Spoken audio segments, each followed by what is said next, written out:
झेप मराठी, आरसा महाराष्ट्राचा. धुळे शहर विधानसभा मतदारसंघात समाविष्ट करण्यात आलेल्या तब्बल 45,000 कथित बोगस मतदारांबाबत चौकशी करण्याचे आदेश निवडणूक आयोगाने दिले आहेत. या संदर्भात धुळे शहराचे माजी आमदार अनिल गोटे यांनी केंद्रीय निवडणूक आयोगाकडे तक्रार दाखल केली होती. माजी आमदार अनिल गोटे यांच्या तक्रारीची केंद्रीय निवडणूक आयोगाने दखल घेतली असून या प्रकरणाची सखोल चौकशी करून अहवाल सादर करण्याचे निर्देश राज्य निवडणूक आयोगाने धुळे जिल्हाधिकाऱ्यांना दिले आहेत, अशी माहिती अनिल गोटे यांनी आज 25 डिसेंबर रोजी पत्रकार परिषदेत दिली.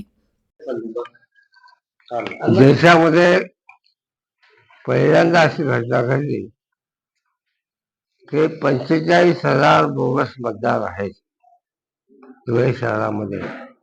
दुबार मेलेले आणि सुधार सोडून गेलेले. हे माननीय केंद्रीय निवडणूक आयोगाला याची खात्री झाली म्हणून त्यांनी महाराष्ट्र निवडणूक आयोगाला कळवलं आणि महाराष्ट्र निवडणूक आयोगाने जिल्हाधिकाऱ्यांना कळवलं.